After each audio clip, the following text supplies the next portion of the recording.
हर रोज एक नई कहानी देखने के लिए चैनल को सब्सक्राइब करें और बेल आइकन दबाना ना भूलें। माँ, मेरी अब 20 साल की उम्र हो गई है, मगर अब तक मेरे सपनों का राजकुमार नहीं आया। क्या जीवन भर मुझे उसका इंतजार करना होगा? अरे बावली लड़की, तेरी अभी 20 साल ही उम्र हुई है और तू कोई बुढ़िया नहीं हो गई जो तेरी शादी नहीं होगी। शादी करने से पहले शादी का मतलब तो समझ ले। तो आपको क्या लगता है माँ, मुझे शादी का मतलब नहीं पता? तो सुनो, शादी का मतलब है दुल्हन की तरह तैयार होना, रोज अच्छा अच्छा मेकअप करना, एक नए घर में जाना, नए मम्मी पापा, नया नया सब कुछ होता है। बस इतना ही? हाँ माँ, और पति के साथ हनीमून पर जाना। हे भगवान, क्या होगा इस बावली लड़की का? रिया कुछ समय तक अपनी बातों से उसका सर खाने लगती है। ऐसे ही समय बीतता जाता है और एक दिन रिया के घर पर उसकी बुआ रिया के लिए मुकेश नाम के लड़के का रिश्ता लेकर आती है। रिया की माँ जब उस लड़के की फोटो देखती है तो उस लड़के को देखते ही पसंद कर लेती है। रिया की बुआ लड़के वालों से बातें करके 2 दिन बाद में उन्हें घर बुला लेती है। ऐसे ही 2 दिन बाद मुकेश अपनी माँ सीमा के साथ में रिया को देखने घर आता है। रिया भी शर्माते हुए सबके लिए चाय नाश्ता लेकर आती है। साथ ही मुकेश को रिया पहली नजर में ही भा जाती है। दोनों परिवार वाले अपनी आपसी रजामंदी से रिश्ते को पक्का कर देते हैं और कुछ महीने बाद दोनों की धूमधाम से शादी होती है। शादी के बाद रिया अपनी सास सीमा के पास जाती है और उसे बोलती है, माँ जी, क्या मैं आपके पैर दबा दूं? अरे दबाना है तो दबा, लेकिन ये बत्तीसी दिखाने की क्या जरूरत है? माँ जी, वो ना मेरी मम्मी कहती है कि मैं हंसते हुए बहुत अच्छी लगती हूँ। अरे हंसना अच्छी बात है, लेकिन ऐसे दांत दिखाते हुए बिल्कुल बावली लगती है। माँ जी, ये तो सब बोलते हैं, और माँ जी पता है, कहते हैं जो जैसा होता है उसको सामने वाला भी वैसा ही लगता है। ज्यादा जुबान चलाने की जरूरत नहीं है, बावली औरत। और हाँ, पैर दबा मेरे। रिया अपनी सास के पैर दबाने लगती है। ऐसे ही धीरे धीरे समय बीतता है और एक शाम मुकेश ऑफिस से घर आता है, जिसके बाद वो थका हुआ अपने कमरे में जाता है और बेड पर बैठ जाता है। जिसके बाद वो अपनी टाई गले से उतारने लगता है। तभी रिया दांत दिखाते हुए हाथ में पानी का गिलास लेके आती है और बोलती है, मैं आपके जूते निकाल दूं? अरे नहीं, पाप लगाओगी क्या मुझे? अरे आप मेरे पति हैं और मैं आपके जूते निकाल दूंगी तो क्या इससे आपको पाप लग जाएगा? बात वो नहीं है, बात ये है कि तुम मेरी पत्नी हो और मैं वैसा पति नहीं हूँ जो ये सोचता हो कि पत्नी की जगह पैर में होती है। जगह और पैर में? रिया देखो, समझदार बनो, बातों को समझा करो। जब मजाक का समय हो तब मजाक, और जब सीरियस बात हो रही हो तब वैसे ही रिएक्ट करा करो। जी, आप जैसा कहेंगे मैं वैसा ही करूंगी। हाँ, ये हुई ना बात। इतना कहकर रिया वहाँ से चली जाती है। ऐसे ही समय बीतता जाता है और रिया की आदत में कोई सुधार नहीं आता। वो अभी भी चीजों को गंभीरता से नहीं लेती। ऐसे ही एक दिन मुकेश के फोन पर किसी का कॉल आता है। मुकेश कॉल उठाता है और वो कॉल उसके गांव से होता है। तो उसे पता चलता है कि उसके मामा जी का देहांत हो गया है। जैसे ही मुकेश ये बात अपनी माँ को बताता है, वो बुरी तरह रोने लगती है। तभी वहाँ रिया आती है और अपनी सास को ऐसे रोता हुआ देखकर हंसकर बोलती है, माँ जी, अब बच्चों की तरह क्यों रो रही हो? अरे दूर हो जा मेरी नजरों से, बावली औरत। इसे तो पता ही नहीं कि कब, कहाँ और कैसे क्या बात करनी है। यार, तुम्हें कितनी बार समझाया है कि दिमाग से काम लिया करो। जब तक खुद को समझदार नहीं बनाओगी तब तक ऐसी ही रहोगी। सुनाई नहीं दिया क्या तुझे? जा यहाँ से। लेकिन माँ जी, हुआ क्या है? तुम्हें सुनाई नहीं दिया क्या? जाओ यहाँ से। अगर इतनी ही चिंता होती ना तो सीरियस होकर माँ से पूछती कि आखिर बात क्या है। मैंने ऐसा क्या गलत बोल दिया जो माँ जी और मुकेश जी मुझसे नाराज हो गए? शायद मैं हूँ ही बुरी। आज मैंने माँ जी का दिल दुखाया है, मुझे उनसे माफी मांगनी होगी। तभी वहाँ मुकेश आता है और रिया को समझाते हुए बोलता है, यार मुझे माफ करना, मुझे तुमसे ऐसे बात नहीं करनी चाहिए थी। वो बात ये है कि मामा जी का देहांत हो गया था, जिस कारण थोड़ा सा माहौल वैसा हो गया। नहीं, गलती तो मेरी है, मुझे आपने समझाया था, मगर फिर भी मेरी आदत में कोई सुधार नहीं आया। माँ जी की ऐसी हालत थी और मैं हंसते हुए उनसे बात करने लगी थी। कोई नहीं, अगर तुम्हें अपनी गलती का एहसास हो गया है तो मेरे लिए यही बड़ी बात है।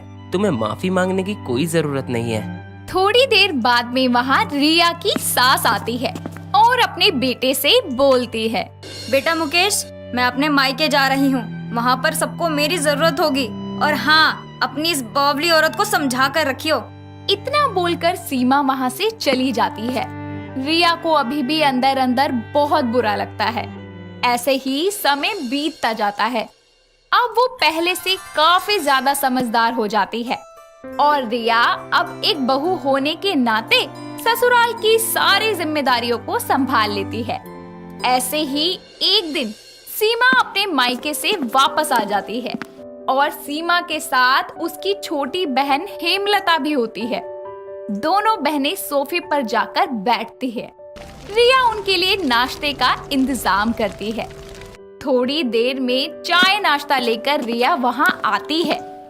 हेमलता जब रिया के हाथ का बना नाश्ता करती है तो उसकी तारीफ करते हुए बोलती है, वाह सीमा दीदी, आपकी बहू के हाथ में तो जादू है। हाँ हाँ, इसके मुंह में भी जादू है, जब देखो तब फाड़ती रहती है। अरे दीदी, कुछ बच्चे होते ही हैं हंसमुख, जो कि हंसते हुए बहुत अच्छे लगते हैं। वैसे ही आपकी बहू है। बस बस, अब जब तू यहाँ रुकने ही वाली है तो तुझे क्या ही बताऊँ इसकी हरकत के बारे में, तू खुद देख लियो।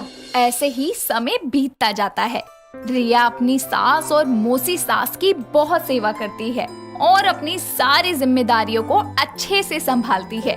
ये सब देखकर सीमा को अपनी बहू की गुणवत्ता का एहसास होता है। ऐसे ही एक शाम सीमा अपनी बहू को बुलाती है और बोलती है, अरे बहू, एक बात बता, तूने ये सब कहाँ सीख लिया? ये घर संभालना, जिम्मेदारियाँ निभाना, ये सब कब सीख लिया तूने? बस माँ जी, जब से मुझे समझ आया है कि मुझे इस घर को जोड़ कर रखना है और मेरे क्या कर्तव्य है, तब से मैंने ये सब किया। असल में तो माँ जी, मैं आपसे माफी मांगना चाहती थी। उस दिन मुझे मामा जी के बारे में पता नहीं था और मैंने जाने अनजाने आपको उस दिन काफी हर्ट किया। अरे कोई बात नहीं, मुझे तो बहुत खुशी है कि कम से कम तू समझ तो गई। तभी वहाँ हेमलता आती है और बोलती है, अरे क्या बात चल रही है सास बहू के बीच में, जरा हमें भी बता दो। अरे कुछ नहीं छोटी, बस यूं ही सास बहू का प्यार है ये तो। चलिए माँ जी, मासी जी, मैं आपके लिए बढ़िया सी चाय और पकोड़े बनाती हूँ। कुछ देर बाद में रिया सबके लिए चाय पकोड़े बनाकर आती है और गरम गरम सर्व करती है। कुछ दिन बाद में हेमलता वापस गांव चली जाती है और रिया भी मन लगाकर अपने घर को संभालती है। मंजू देवी की बहू निकिता बड़े ही शांत स्वभाव की थी। घर का सारा काम बिना कुछ कहे ही कर दिया करती। समय से सबको चाय नाश्ता करवाना, ऑफिस जाने वालों का लंच तैयार करना और साथ ही साथ घर की नियमित रूप से सफाई करना। ऐसे ही शाम को निकिता अपनी सास के लिए चाय और पकोड़े बनाकर लाती है और उसको देती है।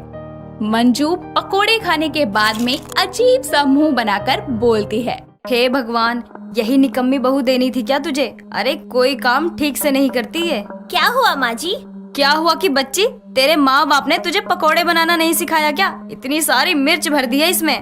पर माँ जी, आपको तो तीखे पकौड़े पसंद है ना? हाँ हाँ, लेकिन मेरे मुंह में छाले हुए हैं तो तुझे इसका ख्याल रखना था ना, निकम्मी कहीं की। माँ जी माफ करना, मुझे पता नहीं था और आपने बताया भी नहीं मुझे। अरे ओ निकम्मी कहीं की, सारी बात घुमा फिरा के मुझ पे ही डाल रही है। चल जा अब यहाँ से। निकिता रोते हुए वहाँ से चली जाती है। ऐसे ही समय बीतता जाता है और एक दिन मंजू जैसे ही सोफे पर बैठती है, उसकी कमर में कुछ चुभने लगता है और वो जोर से चिल्लाकर बोलती है, अरे राम जी, जब तक ये निकम्मी मेरे घर में रहेगी तब तक मेरा जीना हराम करके ही रहेगी। अरे कहाँ मर गई डंकनी कहीं की, जल्दी आ। हाँ माँ जी, क्या हुआ आपको? अरे क्यों मेरी जान की दुश्मन बनी हुई है? सुई सोफे पे रखने की जगह है क्या? माँ जी, मैंने नहीं रखा। अरे नहीं रखा तो तेरा ध्यान भी नहीं था क्या? सॉरी माँ जी। अरे तू घर में करती ही क्या है?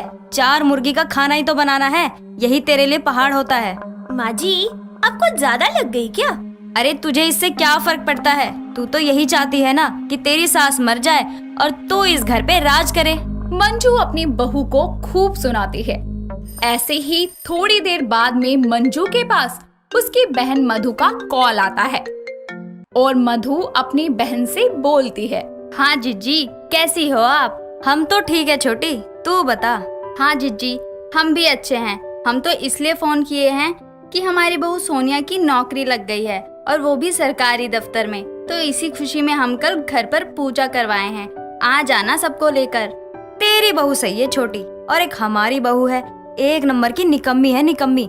कोई काम ठीक से करती ही नहीं। अब सबकी किस्मत हमारी तरह नहीं ना होती है जीजी। अब अफसोस मत मनाओ, पूजा में याद से आ जाना। ये खबर सुनकर मंजू अपनी बहू निकिता को बुलाती है और उसे बोलती है। हाँ तो कल हम पूजा में जाएंगे और एक रात अपनी बहन के यहाँ रुकेंगे। तो निकम्मियों की तरह बिस्तर मत तोड़ने लगना, घर की साफ सफाई अच्छे से कर लेना। कैसी पूजा माँ जी? उसकी बहू की नौकरी लगी है, वो भी सरकारी दफ्तर में। ये तो बहुत अच्छी बात है। हाँ हाँ, सब तेरी तरह निकम्मी तो होंगी नहीं, काम की न धाम की, दुश्मन अनाज की। ऐसे ही अगले दिन मंजू अपनी बहन के यहाँ चली जाती है और इधर निकिता घर का हर छोटा बड़ा सारा काम करती है। ऐसे ही अगले दिन मंजू घर वापस आ जाती है और अपने कमरे में आराम करने लगती है। तभी थोड़ी देर बाद में निकिता के घर उसकी पड़ोस की सीमा आंटी आती है और वो निकिता से बोलती है। निकिता बहू। हाँ जी आंटी जी, नमस्ते। आप बैठिए, मैं आपके लिए पानी लेकर आती हूँ। अरे बहू तो। अरे आंटी जी, चाय पानी पी के आराम से बात करते हैं। निकिता सीमा के लिए चाय पानी लेकर आती है और उसको देते हुए बोलती है। और आंटी जी, बड़े दिनों बाद आना हुआ, लगता है हमारे घर की गली भूल गए थे। अरे बेटा, यहीं से गुजर रही थी तो सोचा मंजू से मिलती चलूं। बस आंटी जी, अभी बुला देती हूँ माँ जी को। हाँ हाँ बेटा। माँ जी, सीमा आंटी आई है। तभी वहाँ मंजू आती है और निकिता घर के काम करने के लिए चली जाती है। जिसके बाद मंजू सीमा से कहती है। हाँ बहन, कैसे आना हुआ? सब ठीक है ना? हाँ हाँ मंजू बहन, सब ठीक है। तुझे पता है वो शर्मा जी की बहू है ना? उनकी 2 बहू है ना? अरे पागल, जो छोटी वाली है। अच्छा अच्छा, वो जो बड़ी ही तगड़ी सी है। हाँ वही, उसकी पुलिस में नौकरी लगी है, पुलिस बन गई है अब। अरे वाह, ये तो बहुत अच्छी बात है। सबकी बहुएं एक से बढ़कर एक मिली हैं। हाँ मंजू, तेरी बहू भी कमाल की है, क्या संस्कार हैं उसके। अरे क्या खाक कमाल है। अरे एक नंबर की निकम्मी बहू है, निकम्मी। सबकी बहुएं कोई ना कोई काम तो करती ही हैं, और एक मेरी बहू है जो कि कोई काम ही नहीं करती। अरे मंजू, ये बता, तेरे घर में साफ सफाई कौन करता है? अरे यही मेरी निकम्मी बहू। और कौन? और खाना कौन बनाता है?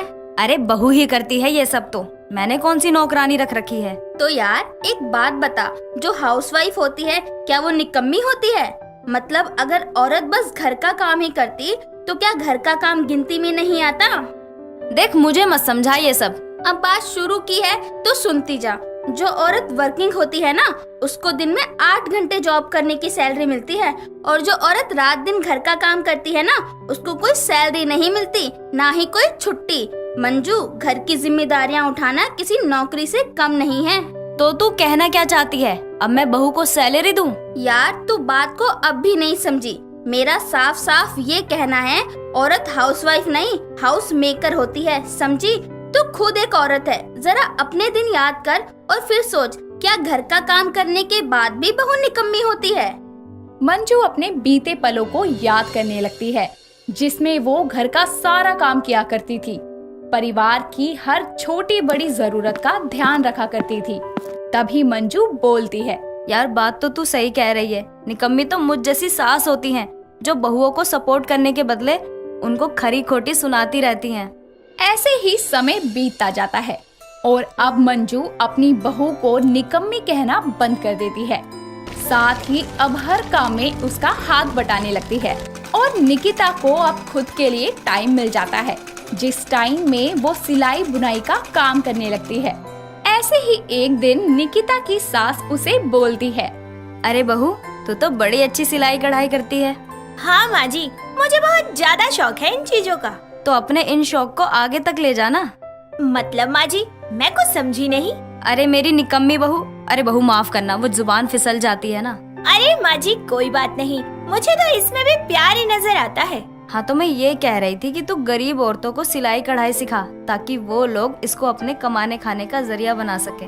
हाँ माँ जी, आपने बहुत अच्छा सोचा है। सास की सलाह मानकर निकिता कुछ समय बाद में एक सिलाई सेंटर खोल लेती है और वो वहाँ पर गरीब लड़कियों और औरतों को सिलाई सिखाया करती। धीरे धीरे निकिता अपने दम से एक एनजीओ भी खोल लेती है, जहाँ वो गरीब लोगों की मदद किया करती।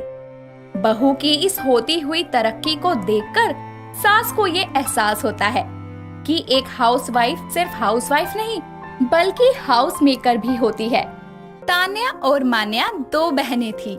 सुबह होती है और मान्या अपनी बड़ी बहन तान्या का टूथपेस्ट लेकर उसमें लिक्विड रेड कलर डाल देती है, जिसके बाद तान्या नींद से उठकर ब्रश करने बाथरूम में जाती है, जिसके बाद उसके दांत लाल हो जाते हैं। वो शीशे में खुद को देखकर जोर से चिल्लाती हुई बोलती है, मम्मा मम्मा जल्दी आओ, देखो ना क्या हो गया, मेरे मुंह से ब्लड निकल रहा है। क्या हुआ? क्यों सुबह सुबह घर को सर पे उठा लिया तुम लोगों ने? मम्मा मेरे मुंह से खून निकल रहा है। अरे तो कौन सा अकाल पड़ गया? मुंह से नहीं दांतों से निकल रहा है ना, इतना घिस क्यों रही थी? मम्मी, दीदी अपने कमरे में छुप छुप कर चॉकलेट खाती है, उसी की वजह से इन्हें गम ब्लीडिंग हो रही है। और खा ले चॉकलेट। अगर आधी रात को दांतों में दर्द हुआ ना तो याद रखियो, तुझे तो मैं छोड़ूंगी नहीं, देख लूंगी मान्या की बच्ची। अरे पहले खुद को तो देख लो, वैम्पायर लग रही हो एकदम। ऐसे ही अगले दिन शाम को प्रेमलता मार्केट से वापस आती है और बोलती है, तान्या ये देख मैं तेरे लिए क्या लेकर आई हूँ। वाह मम्मी, आप मेरे लिए आईफोन लेकर आई हो। वाह mummy, thank you so much. और मम्मी मेरे लिए क्या लाई आप? ले, मैं तेरे लिए चॉकलेट और गुड़िया के बाल लेकर आई हूँ। मम्मी इट्स नॉट फेयर, दीदी के लिए आईफोन और मेरे लिए चॉकलेट और कैंडी फ्लॉस। मुझे भी आईफोन चाहिए। अच्छा, पहले अपनी बहन की तरह बड़ी हो जा। कुछ दिन बाद में प्रेमलता फिर से शॉपिंग करके आती है और फिर से वो तान्या के लिए नई ड्रेस लेकर आती है। ये देखकर तान्या बहुत खुश होती है और बोलती है, थैंक यू मम्मी। और मम्मी मेरे लिए क्या लाई आप? अरे तू इसकी ड्रेस ले लेना, ये काफी छोटी हो चुकी है तो अब तू पहन ले। और तान्या तू अपनी छोटी बहन को ये वाली फ्रॉक दे दे। Okay mummy. मम्मी ये बहुत गलत बात है, दीदी के लिए सारे नए कपड़े और मुझे उसके पुराने कपड़े, ऐसा थोड़ी होता है। ऐसा ही होता है। अरे इसके कपड़े जितने भी छोटे हो जाएंगे वो मैं पहनूंगी क्या, तू ही पहनेगी ना। अपनी माँ की बात सुनकर मान्या मुंह बनाती है और चुप हो जाती है। अगली शाम को दोनों कमरे में बैठकर फोन चला रही होती है। तभी प्रेमलता आकर बोलती है, अरे तान्या, तेरी दूर की चाची जी आई हैं, उनके लिए चाय बना कर ले आ। मम्मी मैं क्यों जाऊं, ये भी तो खाली बैठी है, इसे ही बोल दो आप चाय बना देगी।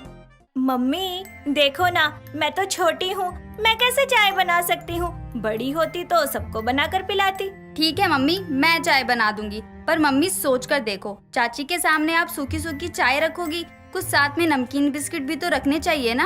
हाँ बेटी, तू बिल्कुल सही बोली। मान्या जाकर जल्दी से दुकान से सामान ले आ। मम्मी कल मैंने नाश्ते में नहीं खाए थे, आप कहो तो वही लाकर दे दूं? मैंने खा लिए, रात को भूख लग रही थी। मम्मी देखो ना, अगर मैं छोटी होती तो फट से दुकान पर जाती और सामान ले आती, पर इसको देखो ढीठ सी यही है अभी तक। अपनी बहन के ताने सुनकर वो सामान लेने चली जाती है। दोनों बहनें उनके सामने चाय सर्व करती है। कुछ देर बाद में तान्या अपने कमरे में फोन पर बात कर रही होती है। हाँ पागल, तू चिंता मत कर, मैं टाइम पर आ जाऊंगी। और सुन, थीम क्या रखी थी? अच्छा वाइट ड्रेस है, ओके ओके। तूने मेरा न्यू वाइट क्रॉप टॉप देखा है, वही पहन कर आती हूँ अभी। ओ, तो मैडम पार्टी में जा रही है, अभी मजा चखाती हूँ। बड़ा प्यार बटोरती है ना मम्मी का। मान्या तान्या की बातें सुन लेती है और तान्या जैसे ही नहाने जाती है उससे पहले ही वो वाइट ड्रेस निकाल कर रख देती है, जिसके कुछ देर बाद में मान्या वहाँ आती है और आकर वो ड्रेस पहनती है, जिसके बाद में वो मेकअप किट निकाल कर मेकअप तक यूज करती है कि तभी तान्या नहाकर बाहर निकलती है। और उसकी नजर सीधा अपनी ड्रेस पर पड़ती है, जिसके बाद वो चिल्ला के बोलती है, ओए, तेरी हिम्मत कैसे हुई मुझसे बिना पूछे मेरी ड्रेस पहनने की? चल जल्दी जा और उतार इसे अभी के अभी। मैं नहीं निकालूंगी, मेरा मन किया तो मैंने पहन लिया। और मेरा मेकअप क्यों यूज किया? छोटी है ना, छोटी बनकर है, ज्यादा मेकअप पोतने की जरूरत नहीं है। कभी कभी लगाने से क्या हो जाएगा? खत्म हो जाएगा। अच्छा जी, आप रोज रोज लगाती हो तब तो खत्म नहीं होता, मैंने एक बार लगा लिया तो इसका मतलब खत्म हो जाएगा? कोई नहीं, मेकअप लगा लिया ना, बहुत है। अब चुपचाप बिना चूचे किए ये ड्रेस उतार, मुझे लेट हो रहा है, तैयार होने में भी टाइम लगेगा। जल्दी दे मेरा टॉप। आपके पास तो इतनी सारी ड्रेस है, कोई भी पहन लो ना। मैंने आज ये पहन ली तो क्या आफत आ गई? लगता है तू ऐसे नहीं मानेगी, अभी बताती हूँ तुझे। मेरी भी तो आप कितनी सारी चीजें चुरा लेती हैं। परसों आपने मेरे बैग से क्लिप चुराई थी और मुझे बताया भी नहीं, बाथरूम में पड़ी मिली मुझे। अच्छा, तो तू अब मुझसे हिसाब भी लेगी? और जो तू मेरे हेयर बैंड्स यूज करती है उसका क्या? अच्छा, और आप जो संडे को मेरी जीन्स और सैंडल जबरदस्ती पहन के चली गई थी उसका क्या? अच्छा, ये देख, सब लिख रखा है मैंने। 7 सितंबर को शाम 6:09 पर तूने मुझसे पर्स मांगा। उसके बाद 9 सितंबर को तूने मेरी क्रॉप टॉप लिया और बिना धोए बेड पर यूज करके फेंक दिया। मैंने कुछ बोला तुझसे? अच्छा, मैंने भी लिस्ट बनाकर रखी है। आपको क्या मैं पागल नजर आती हूँ? ये देखो, दोपहर के 3 बजे आपने मेरा टेडी बियर वाला पर्स लिया और वापस आकर ही उसकी चैन भी खराब कर दी। शाम को 6 बजे आपने मुझे घूसा मारा क्योंकि मैंने आपको चार्जर नहीं दिया। अरे देती कैसे, वो तो आपके पास में रखा था। और वो आपका निकम्मा बॉयफ्रेंड रजत, सारा दिन उसके साथ घूमती रहती हो। क्या मैंने कभी कुछ कहा? तूने भी तो मम्मी के पर्स से पैसे चुराए थे, मैंने भी तो आज तक नहीं बताया तेरी इन गलतियों को। तो आप भी तो गलतियाँ करती हो, और क्या हो गया अगर मैंने चॉकलेट चुरा कर खा ली थी? ये मैंने क्या बोल दिया? हाँ, तूने मेरी चॉकलेट भी खा ली, वो मुझे वीडे दी थी। अब मैं तुझे नहीं छोड़ूंगी, तेरी तो। ये बोलते ही वो मान्या के साथ लड़ने लगती है और दोनों एक दूसरे से धक्का मुक्की करते हैं, एक दूसरे के बाल पकड़कर खींचते तक है। दोनों बहुत चिल्ला चिल्ला कर लड़ रही होती है, जिसके बाद उनकी आवाज सुनकर प्रेमलता आती है और बोलती है, अरे क्या हो गया? क्यों कुत्ते बिल्लियों की तरह लड़ रही हो आपस में? क्या हाल बना दिया इन्होंने घर का और खुद का भी। हे भगवान, इतनी बड़ी ऊँटनी हो गई हैं, लेकिन दिमाग एक ढेले भर का नहीं है। तान्या अपनी माँ को पूरी बात बताती है, जिस पर मान्या बोलती है, अच्छा, और आप जो मेरा सामान यूज करती है, मेरे कपड़े पहनती है, मैंने तो कभी कुछ नहीं कहा। मम्मी देखो ना, इसके पास तो और भी कपड़े हैं कि वो भी तो पहन सकती है। बस बहुत हो गया दोनों का। अब अगर मेरे सामने जरा सी भी चूं-चां की ना तुम दोनों ने, तो दोनों की टांगे तोड़कर हाथ में दे दूंगी। दोनों जाके चुपचाप एक कोने में बैठ जाओ, और अगर दोबारा लड़ाई करी ना तो बिना सामान के घर से बाहर निकाल दूंगी। अपनी माँ की बात सुनकर दोनों एक एक कोने में चुपचाप बैठ जाती हैं और 2 घंटे बाद मान्या तान्या से बोलती है, दीदी सॉरी, मुझे माफ कर दो। सॉरी, मुझे भी तेरे साथ लड़ना नहीं चाहिए था। अच्छा, तूने मम्मी को मेरी बीएफ वाली बात क्यों नहीं बताई? फिर वो आपको डांटती और आप गुस्से में आकर मेरे पैसे चोरी करने वाली बात बता देती। चल कोई बात नहीं, अब से हम दोनों लड़ेंगे नहीं, प्यार से रहेंगे। हाँ दीदी। चल ठीक है, मैं चॉकलेट लाती हूँ जो छुपा कर रखी थी। तान्या उस चॉकलेट को अपने बैग में ढूंढती है, लेकिन वहाँ कोई चॉकलेट नहीं होती, जिसके बाद मान्या को देखकर वो समझ जाती है कि ये चॉकलेट भी उसी ने खाई है, जिसके बाद वो मान्या को पिलो से मारकर बोलती है, तुझे तो मैं छोड़ूंगी नहीं मान्या की बच्ची। मम्मी बचाओ, दीदी मार रही है। और इसी तरह इन दोनों बहनों की प्यार भरी तकरार हमेशा चलती रहती है।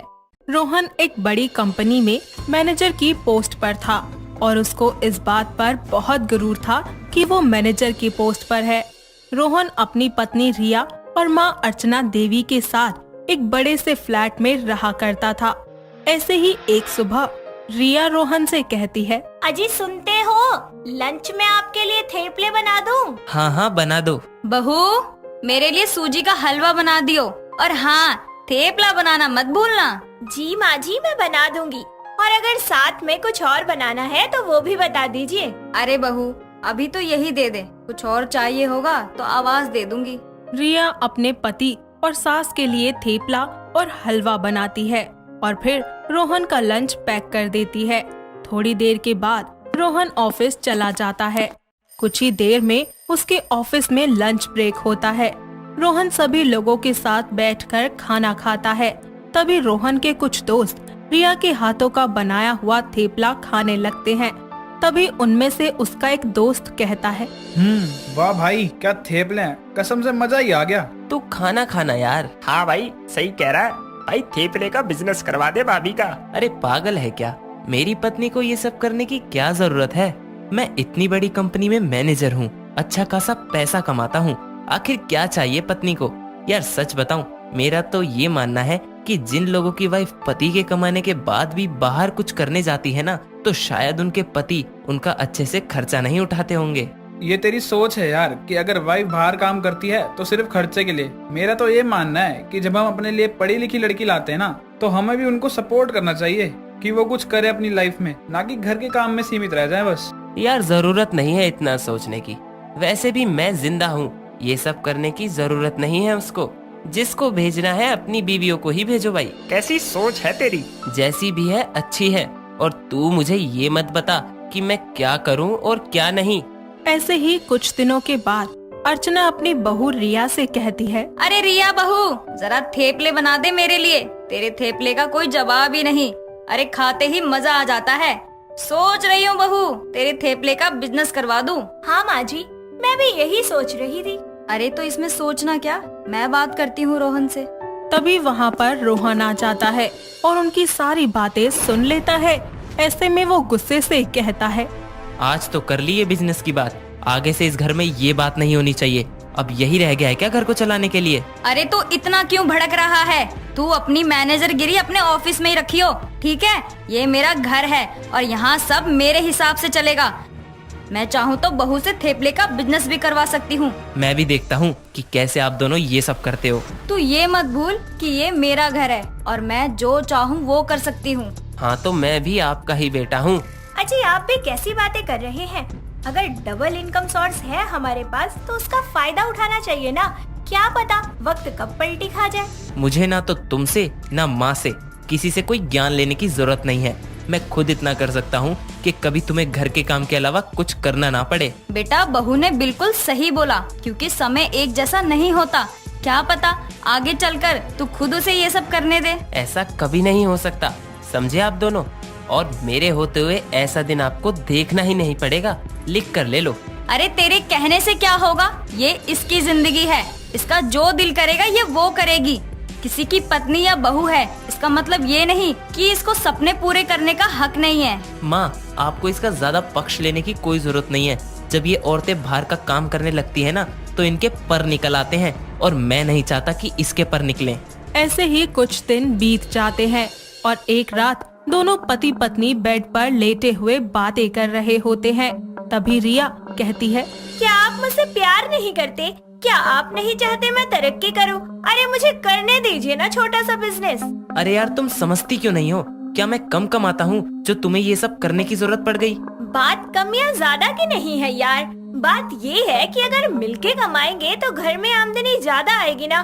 खुदा न खास्ता अगर कल को कोई अनहोनी हो गई, आपकी जॉब चली गई, तो कम से कम मेरे पास तो ऑप्शन होगा ना घर चलाने के लिए। चुप हो जाओ तुम। अच्छा नहीं बोल सकती तो बुरा भी मत बोलो, समझी? देखो मेरी बात को गलत मत समझो, अच्छा और बुरा दोनों साथ देखकर चलना चाहिए। रिया लाख कोशिश करती है मगर रोहन अपनी बात से टस से मस नहीं होता। ऐसे ही कुछ समय के बाद रिया और उसकी सास दोनों मिलकर बिजनेस करने का ठान लेते हैं और रोहन को बिना बताए उसके ऑफिस जाने के बाद थेपले का काम करना शुरू करती हैं। थेपला बना बना कर वो बड़ी बड़ी कंपनीज में भेजा करती। ऐसे ही समय बीतता जाता है और धीरे धीरे रिया के थेपले लोगों में मशहूर हो जाते हैं। ऐसे ही एक दिन रिया को एक बहुत बड़ी कंपनी से थेपले का कॉन्ट्रैक्ट मिलता है। वो ये खबर अपनी सास को सुनाते हुए बोलती है, माँ जी, मुझे एक बहुत बड़ी कंपनी से थेपले बनाने का कॉन्ट्रैक्ट मिला है। सच में बहू, ये तो बहुत अच्छी बात है। भगवान करे तू ऐसे ही तरक्की करती रहे, दिन दुगनी और रात चौगनी। हाँ माँ जी, बस एक ही बात का अफसोस है कि रोहन जी हमारी इस खुशी में हमारे साथ शामिल नहीं है। अगर होते तो मेरी खुशी दुगनी चौगनी हो जाती। देख लेना बहू, एक दिन रोहन भी तेरा साथ देगा तेरी खुशी में। हाँ माँ जी, मुझे भी बस उसी दिन का इंतजार है। और मैं चाहती हूँ कि जिस दिन रोहन ने तेरी खुशी में तेरा साथ दे दिया ना, उस दिन मैं घर में सत्यनारायण भगवान की कथा करवाऊंगी। हाँ माँ जी, एक दिन आपकी ये बात जरूर सच होगी और कथा मैं खुद मैनेज करूँगी, देखना।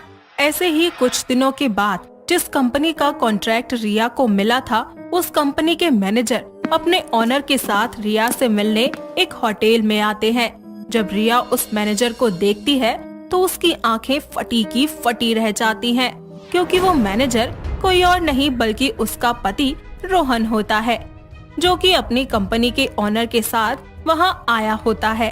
रोहन रिया को इशारे में चुप रहने को बोल देता है। तब ऑनर रिया से कहते हैं, रिया जी, वैसे कमाल के होते हैं आपके बनाए थेपले। जी बहुत बहुत शुक्रिया। मैं तो बस दिल और मन दोनों लगाकर बनाती हूँ, अच्छे अपने आप हो जाते हैं। आपके साथ काम करके बहुत ज्यादा अच्छा लग रहा है। आप हर औरत के लिए एक मिसाल हैं। बहुत से आदमी ऐसा सोचते हैं कि औरतों को घर के काम काज तक ही सीमित रहना चाहिए, मगर आपको देखकर उनकी आंखें खुल जाएंगी कि ऐसा कुछ भी नहीं है। औरतें किसी भी आदमी से कम नहीं होती। जी सर, पहले मैं भी यही सोचता था कि औरत घर का काम करने के लिए ही होती है, मगर आज मेरी आंखें खुल गईं। ये तो बहुत अच्छी बात है रोहन। जी सर, और आपके सामने जो खड़ी है वो मेरी पत्नी रिया है, जिसको मैंने हमेशा से ये सब करने से रोका, मगर इसने ये साबित कर दिया कि औरत किसी मर्द से कम नहीं होती। ग्रेट रोहन। रिया, मुझे माफ कर दो, मैंने ना जाने कितना बुरा किया तुम्हारे साथ। अंत भला तो सब भला, अब आप माफी मत मांगिए। तीनों आपस में बातचीत करने लगते हैं और रोहन को अपनी गलती का एहसास होता है, जिसके बाद वो घर जाकर अपनी माँ से भी माफी मांगता है। ऐसे ही कुछ समय बाद उसकी माँ घर में एक कथा रखवाती है। रोहन और रिया दोनों इस पूजा में शामिल होते हैं। समय बीतता जाता है और अब रोहन भी रिया के साथ मिलकर उसके काम में भागीदार बनता है। कविता एक बहुत ही सुंदर और बेहद नखरीली लड़की थी। उसे अपनी खूबसूरती पर बहुत घमंड था। सब उसके आगे पीछे नाचते थे। उसकी माँ सुरेखा और पिता चंदन इन सब के चलते काफी परेशान रहते थे और वो जल्द से जल्द उसकी शादी करवाना चाहते थे। पर जब भी उसके लिए कोई रिश्ता आता तो वो कुछ ना कुछ कमी निकालकर लड़के को रिजेक्ट कर देती थी। ऐसे ही एक दिन, कविता बेटा इधर आ। Yes mom. लाडो, हमने तेरे लिए एक लड़का पसंद किया है, ले तू भी देख ले एक बार।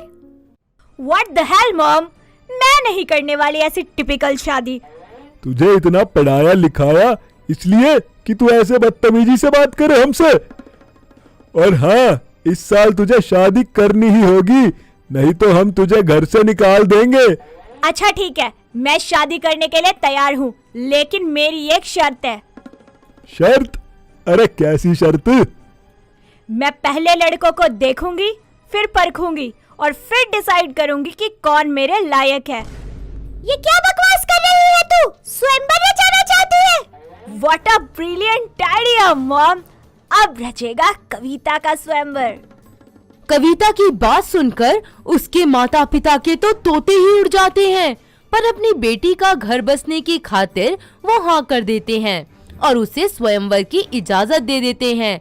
बस फिर क्या था, वो अपने स्वयंवर के पैम्पलेट छपवाकर पूरे शहर में लगवा देती है, जिसको पढ़कर उसके घर के बाहर लड़कों की लाइन लग जाती है। कुछ दिन सबके इंटरव्यू लेने और बात करने के बाद कविता 7 लड़कों को सिलेक्ट कर लेती है। Hello, so welcome guys. सुनो सब, अब से आप सभी को मैं जैसा कहूंगी वैसा करना होगा। मेरे सारे काम करने होंगे, मेरी हर छोटी बड़ी जरूरत का ख्याल रखना होगा और आप सभी से टास्क करवाए जाएंगे। जो जीतेगा फाइनली वही बनेगा मेरा lucky boy. So all the best guys. Kavita की बातें सुनकर 2 लड़के वहाँ से फौरन धूम दबाकर भाग जाते, पर अब भी उससे शादी करने की चाहत दिल में लिए वो वहीं डटे रहते, जिनका नाम सुधीर, राघव, कौशल कबीर और एक सबसे अलग भोला सा गर्भित नाम का लड़का होता है। कंपटीशन शुरू हो जाता है। 5 लड़कों को रिजॉर्ट में ले जाया जाता है। यहाँ राघव चालाकी दिखाते हुए कविता का हाथ पकड़ उसे इम्प्रेस करने की कोशिश करता है। कविता जी, आपकी ये खूबसूरती तो मेरी जान ही ले लेगी। इतनी सुंदर लड़की मैंने आज तक कभी नहीं देखी। अरे हाथ छोड़ कविता जी का, इतने कोमल हाथों को छूकर गंदा कर दिया। अरे कविता जी, लाइए मैं आपके हाथों को सैनिटाइजर से साफ कर देता हूँ। सब लड़कों को ऐसा करते देख गर्भित को बिल्कुल भी अच्छा नहीं लगता। ये सब क्या कर रहे हो आप लोग? दूर हटो कविता जी से और आराम करने दो उनको। गर्भित की बातें सुनकर कविता उसे देखती ही रह जाती है।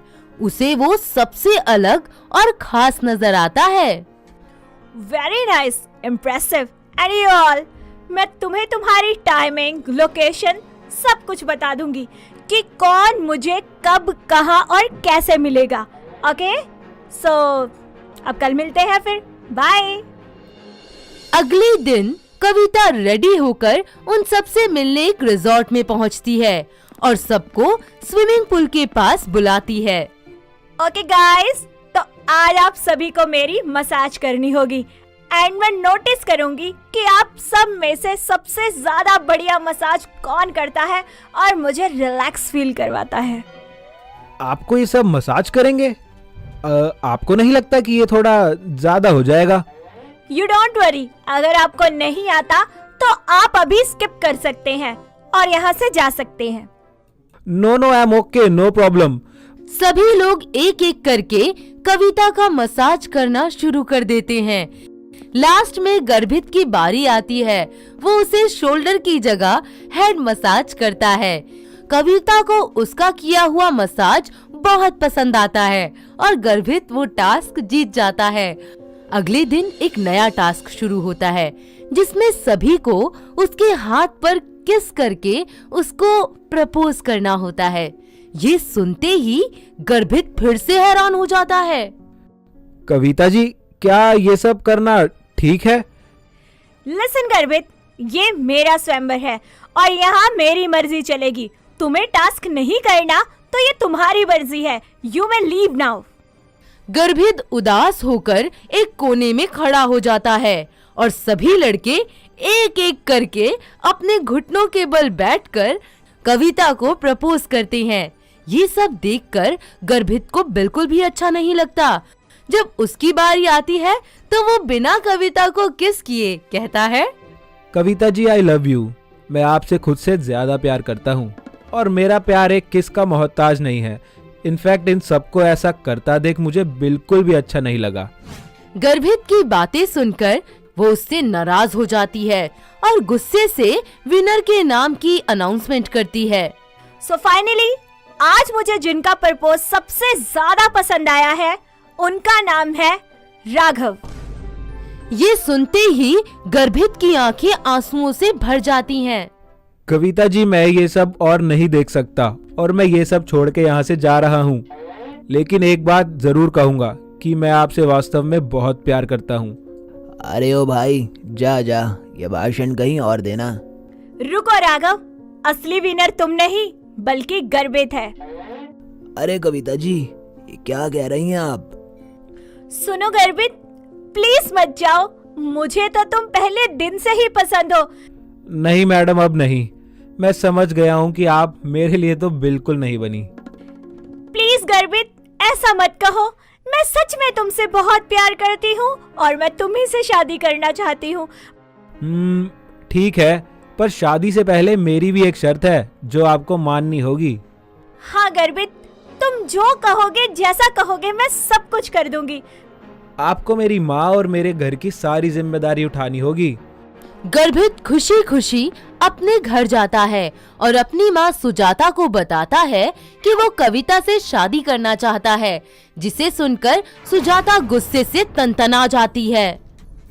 अरे वो स्वयंवर वाली लड़की, हाय, वो मेरे घर की बहू कभी नहीं बन सकती।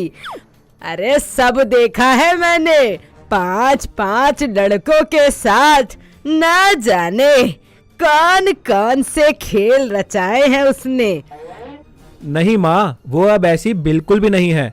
और स्वयंवर में बुराई ही क्या है भला, ये तो पुराने समय में भी लोग करते थे। अरे पुराने जमाने में माता पिता लड़के का बल देखते थे, बुद्धि देखते थे, और अब ये लड़कियां लड़कों का काम और बॉडी देखती हैं। मैंने देखा है राखी का स्वयंवर, आज तक किसी के साथ टिकी नहीं। ऐसी लड़की बिल्कुल भी नहीं चाहिए। माँ बस भी करो, मैं उससे प्यार करता हूँ और शादी भी उसी से करूँगा। और हाँ, मुझे पता है कि वो आपका मन भी जीत लेगी। गर्भित की बात सुजाता को सही लगती है और वो उन दोनों की शादी के लिए मान जाती है। कविता घर में आते ही अपनी सारी जिम्मेदारियां निभाने लगती है और उसे ऐसा देखकर सुजाता को बहुत अच्छा लगता है और सभी एक साथ खुशी खुशी रहने लग जाते हैं और कविता का भी घर बस जाता है। तो देखा दोस्तों, किस तरह हमारी स्वयंवर वाली बहू ने अपना दूल्हा चुना। क्या आपके आसपास भी ऐसी बहुएं हैं? अगर हैं तो हमें कमेंट करके जरूर बताएं। दोस्तों, अगर आपको ये कहानी पसंद आई तो इसे लाइक करें, शेयर करें और कमेंट करके बताएं कि कहानी में आपको सबसे अच्छा क्या लगा।